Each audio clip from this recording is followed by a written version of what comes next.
நேயர்கள் அனைவரையும் டியர் பூமியின் என்விரான்மெண்ட் பேஜுக்கு வரவேற்கிறோம். அன்று கிரீச் கிரீச் என்று உன் சத்தம் கேட்டு எழுந்த நாங்கள் இன்று என் குழந்தைகளும் எழுகின்றன அலைபேசியின் சத்தம் கேட்டு. என்ன நேயர்களே, நான் எதை பத்தி சொல்றேன்னு கண்டுபிடிச்சிட்டீங்களா? ஆமா நேயர்களே, இன்னைக்கு ஜனவரி 5 தேசிய பறவைகள் தினம். பறவைகளின் அழகு, சுற்றுச்சூழல் முக்கியத்துவம், பறவைகள் எதிர்கொள்ளும் பிரச்சனைகளுக்காக இந்த பறவைகள் தினம் கொண்டாடப்படுது. மக்களையும் பறவைகளை பாதுகாக்கும் முயற்சியில் ஈடுபட ஊக்குவிக்கிறது. சரி நேயர்களே, இந்த இடத்துல ஒரு ஜிகேவை சொல்றேன். பறவை தினத்தின் முன்னோடியாக கருதப்படுபவர் யார் தெரியுமா நேயர்களே? சார்லஸ் அல்மான்சோ பேப்காக். அமெரிக்காவுல 1894ல பறவைகளின் பாதுகாப்பு குறித்து முதல் விடுமுறையை அறிவித்தார். அதனாலதான் சார்லஸ் பறவைகளின் முன்னோடி என அழைக்கப்படுகிறார். அடுத்ததா நேயர்களே, பார்ன் ஃப்ரீ யுஎஸ்ஏ மற்றும் ஏவியன் வெல்ஃபேர் கொலிஷன் பறவைகள் நல கூட்டணி இணைந்து முதல் தேசிய பறவை தினத்தை அறிமுகப்படுத்தினாங்க. இயற்கையின் சமநிலைக்கு பறவைகளின் பங்களிப்பு எவ்வளவு முக்கியத்துவம் வாய்ந்ததுன்னு தேசிய பறவைகள் தினம் உணர்த்துது.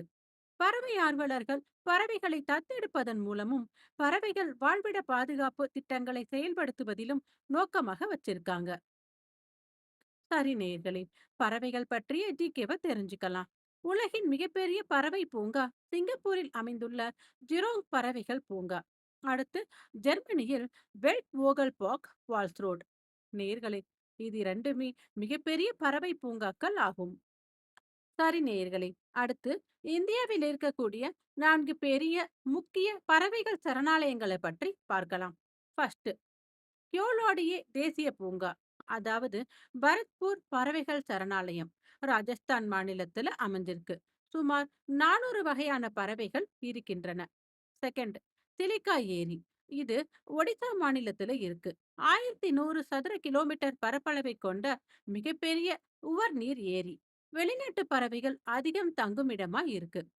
மூன்றாவதா, நல் சரோவர் பறவைகள் சரணாலயம். இது குஜராத் மாநிலத்துல அமைஞ்சிருக்கு. நேர்களே, நாம கடைசியா பார்க்க போறது நம்ம தமிழ்நாட்டுல தான் இருக்கு. வேடந்தாங்கல் பறவைகள் சரணாலயம் இந்தியாவின் மிகப்பெரிய பழமையான சரணாலயங்களில் வேடந்தாங்கல் பறவை சரணாலயமும் ஒன்று. இன்னும் சொல்ல போனா நேர்களே, இந்தியாவின் முதல் பறவை சரணாலயம் இந்த வேடந்தாங்கல் பறவைகள் சரணாலயம் செங்கல்பட்டு மாவட்டத்துல அமைஞ்சிருக்கு. நேர்களே, இப்ப குவிஸ் டைம் வந்தாச்சு. இந்தியாவின் பறவையியலின் தந்தை என அழைக்கப்படுபவர் யார்? விடைய கமெண்ட்ல சொல்லுங்க. சரி நேயர்களே, என்னுடைய இந்த தகவல் உங்களுக்கு பிடிச்சிருந்துச்சுன்னா டியர் பூமி சேனலை சப்ஸ்கிரைப் பண்ணுங்க. உங்க ஃப்ரெண்ட்ஸ் அண்ட் ரிலேட்டிவ்ஸ்க்கு இந்த வீடியோவை ஷேர் பண்ணுங்க. தமிழுக்கு டியர் தமிழ் சேனலை பாருங்க.